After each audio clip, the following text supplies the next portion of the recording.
Muito bem, galera, vamos aí a mais uma aula de limites, falando agora essencialmente dos limites fundamentais. A gente vai falar dos limites fundamentais das funções trigonométricas, exponenciais e logarítmicas. Eu sou a professora Elaine, da Universidade do Estado do Amazonas, e para quem quiser estar seguindo aí no YouTube, ou então dê o seu like aí para a gente conseguir aí entender. Vocês, se quiserem também deixar alguma sugestão, vocês podem estar colocando aí as dúvidas ou alguma melhoria que vocês queiram, ok? Vamos lá primeiro para a motivação desses cálculos de limites fundamentais. Por que a gente precisa desses limites para fazer aí, no caso, o cálculo de derivadas. Então, a motivação seria a derivada, que é o que a gente vai ver lá na frente. Por enquanto, a gente vai estar se preocupando apenas com o cálculo em si desse limite, desse quociente que é bem conhecido, chamado quociente de Newton. Tá? Então, a gente vai calcular esse limite de f de x mais h menos f de x sobre h quando h tende a zero. Então, é como se você estivesse dando o espaçamento na abscissa, né? Dando espaçamento h. Aí você retira depois essa quantidade, né, que você tentou fazer aí na imagem e depois divide por esse espaçamento, ok? E depois você pega e recolhe esse espaçamento para zero, que aí você vai ter aí o cálculo da derivada em si, beleza? Por enquanto a gente vai só calcular esse limite aqui sem muitas definições para seguir. Primeiro, então, vamos falar aí da função seno. A função seno está plotada aqui no GeoGebra. Para vocês que têm aí o GeoGebra, basta colocar seno, no caso em inglês, né? Sin entre parênteses x, e aí aperta o Enter e já vai plotar aqui o gráfico da função seno, tá? A gente sabe que o nome desse gráfico é senoide, e tem algumas particularidades. Essa função trigonométrica, ela é cíclica, ela vai ficar sempre permeando essa ondinha aí, nessa faixa de -1 até 1, beleza? E essa função, ela é contínua, ela não tem nenhum tipo de buraco, não tem nenhum salto, ela só vai ficar nessa parte da imagem aqui. Então, a gente já sabe que a função seno é uma função contínua, beleza? E aí a gente vai fazer o cálculo desse limite aí para entender por que a gente precisa dos limites fundamentais. Então, só substituindo, só lembrando aqui, ó, onde tem o f, a gente vai substituir pela nossa função que a gente está querendo, que no caso seria a função seno. Então, vai ficar limite de seno de x mais h menos seno de x sobre h quando h tende a zero. Para abrir essa conta aqui, a gente vai precisar aí do seno da soma de arcos, tá? Seno A cosseno B mais seno B cosseno A. E aí vai ficar essa historinha aqui, ó. Seno de x cosseno de h mais seno de h cosseno de x. Ok? Lembrando que a gente só abriu essa seno da soma aqui. Aí tem menos seno de x, tá? Sobre h, quando h tende a zero. Aqui, para simplificar as nossas contas e também pelo espaço, vocês também podem estar fazendo aí, que eu vou colocar aqui para vocês, tá bom? Aqui nesses dois termos tem o seno de x em evidência, né? A gente vê que tem nos dois termos, então a gente vai colocar em evidência o seno de x e vai aparecer no parêntese aí cosseno de h menos 1, tá? Esse outro termo a gente vai deixar ele sozinho aqui. Muito bem, aí depois disso a gente vai fazer o quê? A gente vai perceber que esse limite ele está só em função desse espaçamento h. E essas funções aqui, seno de x e cosseno de x, não dependem de h. Então, eles vão sair do limite com aquela propriedade lá que nós vimos anteriormente, tá? Então, tudo que é constante pode sair do limite. Então, essa função seno de x aqui, nesse caso, vira constante. Então, vai ficar seno de x vezes o limite de cosseno de h menos 1, que foi o que a gente colocou em evidência, sobre h quando h tende a zero. Nesse outro termo, o cosseno de x é que vira uma constante. Então, o cosseno de x sai do limite e vai ficar limite de seno de h sobre h quando h tende a zero. Então, essas duas informações aqui que eu coloquei aqui para vocês, a gente não teria nenhuma ideia do que acontece. Então, por isso que é chamado de limite fundamental, tá? A gente vai verificar aí alguns teoremas ou mesmo um apelo geométrico para o gráfico da função. E aí a gente vai conseguir, então, sair desse cálculo, tá bom?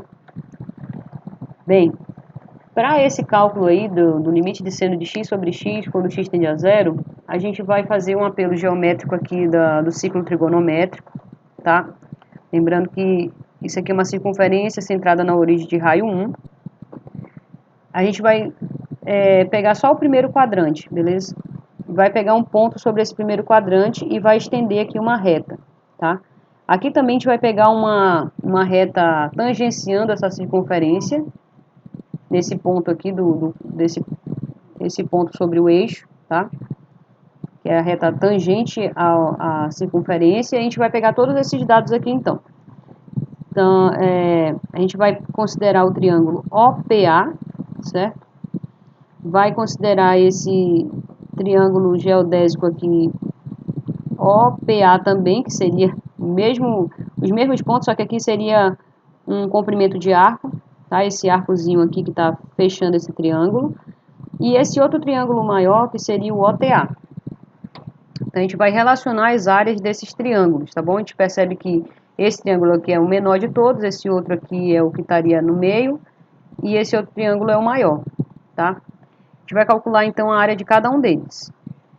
Bem, para esse triângulo OPA, a gente percebe que a gente tem a altura aqui, ó. Essa altura, PM, ela, na verdade, como a hipotenusa desse triângulo é 1, isso aqui coincide, então, essa altura, na verdade, é o seno desse ângulo aqui que a gente pode chamar de x, tá? Esse ângulozinho aqui, entre essa reta e o eixo x aqui. Então, seria um ângulo x aqui. Então, essa altura seria seno de x. Então, como que ficaria a área? Base, que seria o raio da circunferência, que é 1, vezes a altura, que é seno de x, sobre 2. Então, a gente tem essa área desse primeiro triângulo. Do segundo triângulo, que seria um triângulo geodésico, a gente pode fazer aqui uma regra de 3, tá? Relacionando comprimento e área. Então, a gente sabe que o comprimento da circunferência é 2π vezes o raio da circunferência. Como o raio é 1, fica só 2π, ok? E a área desse círculo de raio 1 seria πr ao quadrado, que ficaria só o π aqui, então. Então, 2π está para π, no caso aqui, o comprimento da circunferência está para a área da circunferência, assim como, aliás, aqui 2π radiano significa que é o ângulo total da circunferência. Então, 2π está para a área, que é o π, assim como esse ângulo x aqui está para essa área alfa, que a gente não sabe quanto é que é. Beleza?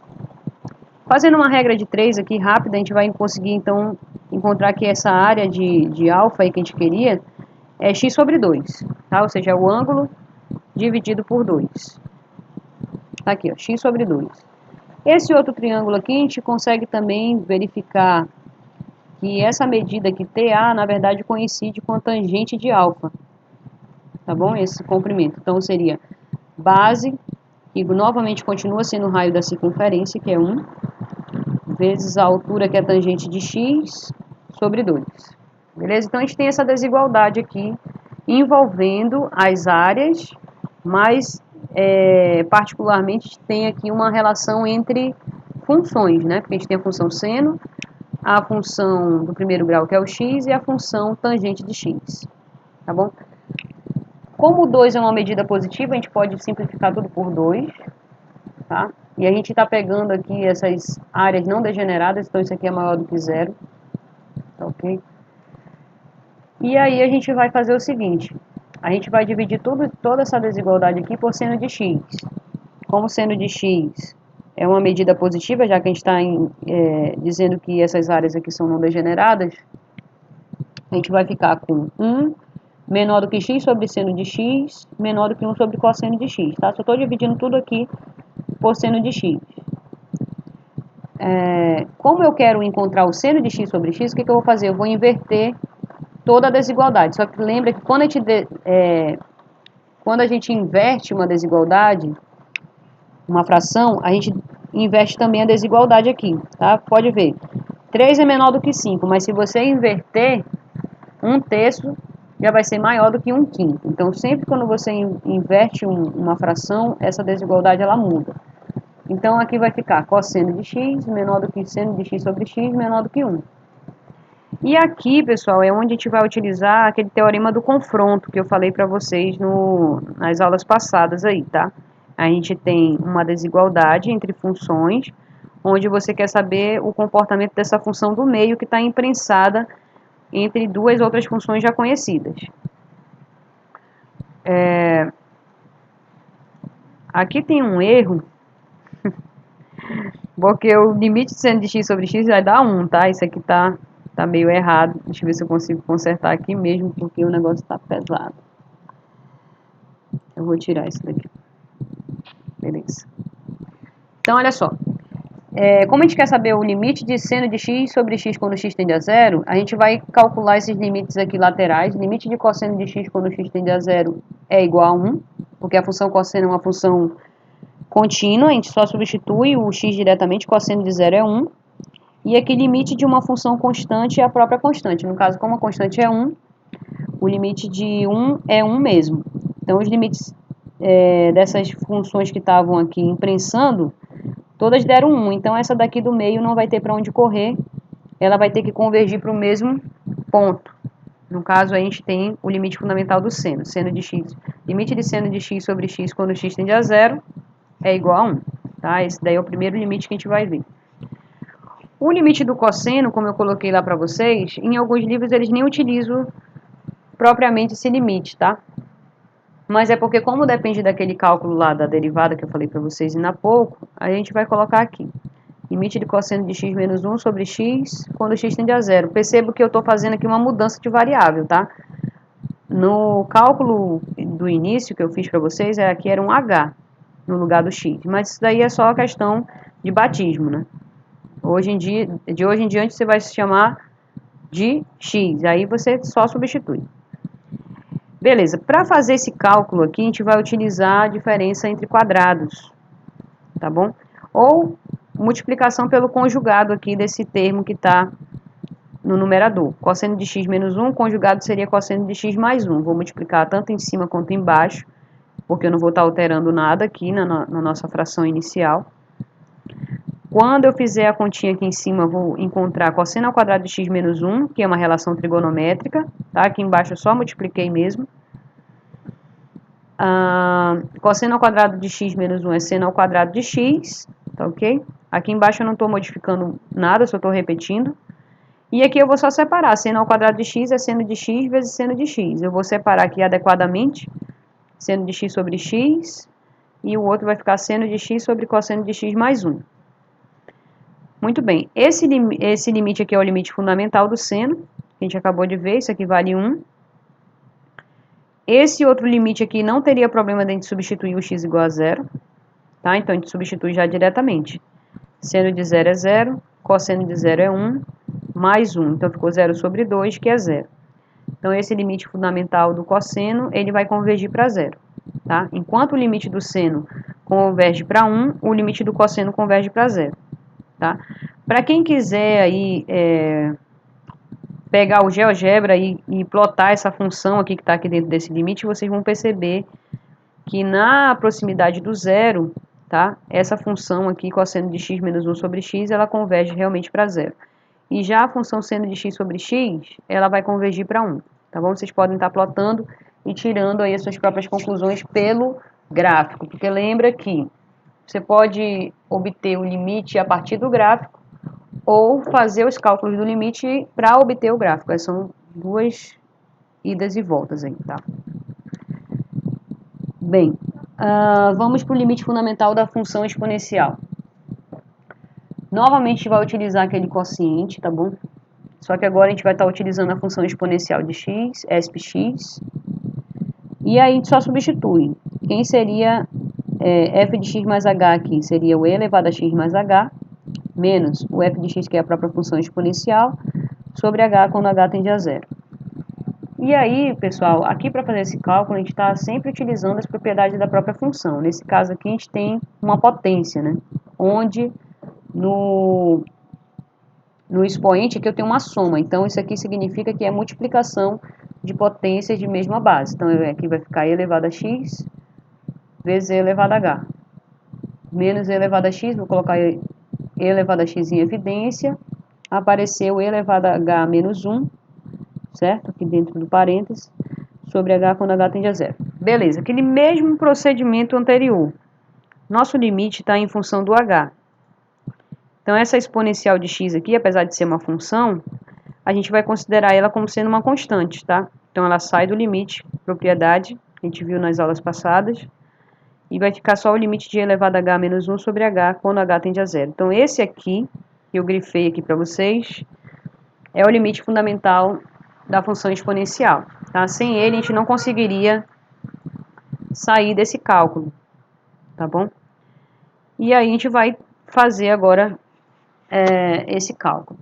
Bem, antes de passar propriamente para o cálculo, a gente tem duas propriedades aí importantes, tá? Primeiro, é que a gente, para calcular esse limite, a gente vai fazer aí uma breve lembrança do estudo de séries, tá?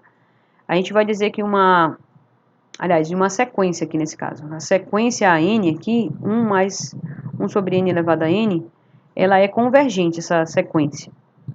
Você poderia aí tomar valores naturais aqui para esse n, tá? O A1 seria 1 mais 1 sobre 1 elevado a 1, que daria 2. Primeiro termo da sequência. O A2, 1 mais meio elevado ao quadrado. E assim por diante, tá? Você formaria uma sequência de elementos aqui, tendo essa função aqui, essa lei para cada elemento.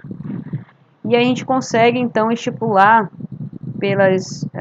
pelos cálculos de série, de sequência também, a gente consegue verificar que essa sequência ela é convergente. Tá? Convergente é quando existe o limite dessa sequência, tá bom? E essa sequência ela tem uma particularidade, ela converge exatamente para o número de ouro, que é o Ezinho, que é aproximadamente 2,7.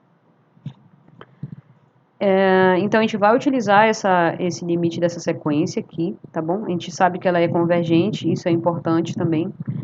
E um teorema que a gente vai linkar aí a função contínua com essa sequência convergente. Então, eu tenho que ter essa função contínua, f, e a n uma sequência convergente, tá? Pelo fato da sequência ser convergente, a gente sabe que existe um limite, tá? Esse limite é um limite numérico, um valor real. Então, o que vale aqui nesse teorema? Se a gente calcular o limite de f de an, fazendo uma composição aqui da função com a sequência, né? E a gente sabendo que a sequência é convergente, a gente pode simplesmente entrar com esse limite na sequência. A f vai ficar lá fora, beleza? Então, vai ficar f de limite de an quando n tende a infinito aqui.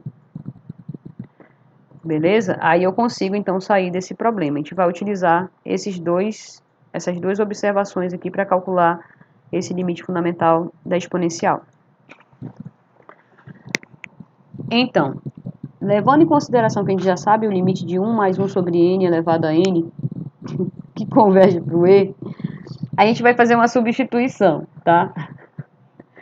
A gente vai fazer aqui a variável auxiliar u igual a 1 sobre n, beleza? E a gente vai ter que fazer toda a substituição dentro desse limite. Então, aqui vai ficar 1 mais 1 sobre n é u, que a gente chamou. E aqui fora, se vocês perceberem, o expoente é n, tá? A gente vai fazer aqui novamente uma regrinha de 3 e vai encontrar aqui que o n, na verdade, é 1 sobre u. E lembrando, quando você faz uma substituição dentro de um limite, tudo tem que ficar em função dessa nova variável auxiliar. Nada mais pode ficar em função da variável anterior. Beleza? Então, aqui a gente vai fazer o seguinte, ó. Como o n tende a infinito, o que acontece na nossa substituição quando o n tende a infinito? Isso aqui converge para zero, né? O 1 sobre n é aquela função que a gente já viu aí nos slides anteriores, ela converge para zero. Tá? Então, a gente vai renomear esse mesmo limite, agora em termos de u. Então, esse limite de 1 mais u elevado a 1 sobre u, quando u tende a zero, também vai valer o número de ouro, que é o ezinho. Beleza? Então, a gente só fez uma substituição aqui dentro desse limite, e isso não alterou em nada o nosso limite, continua valendo a mesma coisa, tá? E a gente vem para a observação 2, que é o que a gente quer calcular, na verdade, que é esse limite fundamental. e elevado a h menos 1 sobre h quando h tende a zero. Novamente vai fazer a substituição, porque a gente não tem o que fazer aqui nesse caso, né? A gente não sairia daqui para canto nenhum. A gente vai tentar renomear aqui essas variáveis para ver o que que dá. Então, u igual a elevado a h menos 1. Vou isolar a exponencial de h aqui desse lado, no segundo membro. Então, ficou 1 mais 1 aqui no primeiro. E para eu me livrar dessa exponencial, só com logaritmo. Então, eu aplico o logaritmo natural dos dois lados. Né? Aqui, nesse primeiro membro, eu utilizo a propriedade logaritmo. Quando eu tenho dentro do logaritmo uma potência, esse expoente vem para frente. Tá?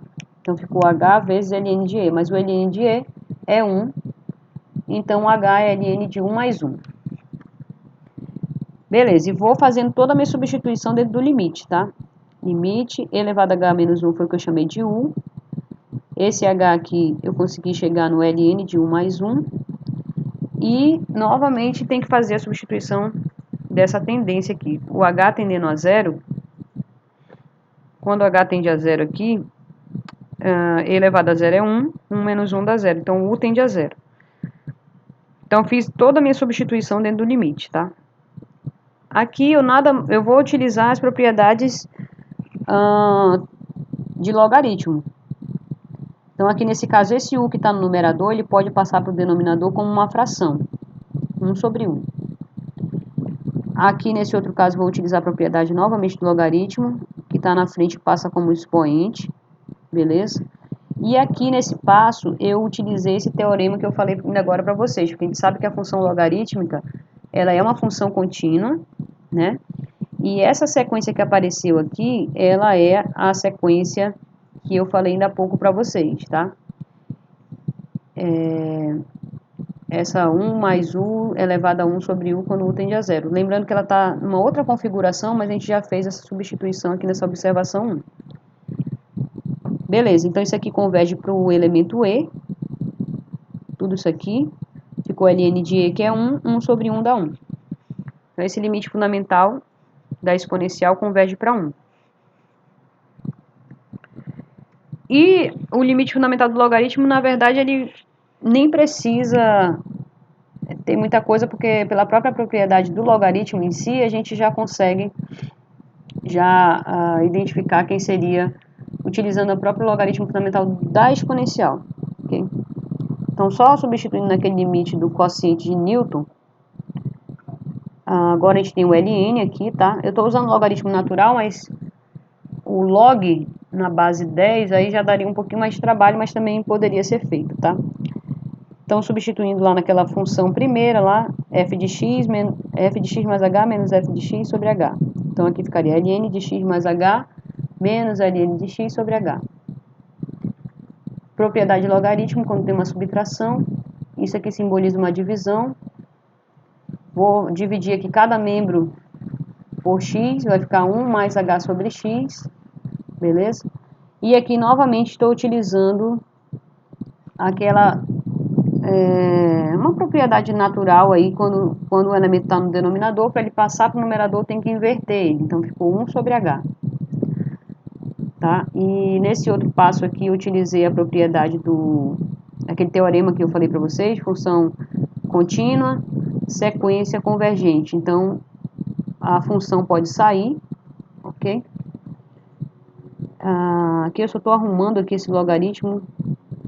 E novamente aconteceu aqui um certo problema, porque a gente tem aqui h sobre x aqui, ó. Anteriormente a gente teria que ter 1 mais h elevado a 1 sobre h. Aqui só é uma substituição, tá, pessoal? A gente faz aqui a substituição coerente nesse caso, u igual a h sobre x, faz a convergência, h tende para zero, u também tende para zero.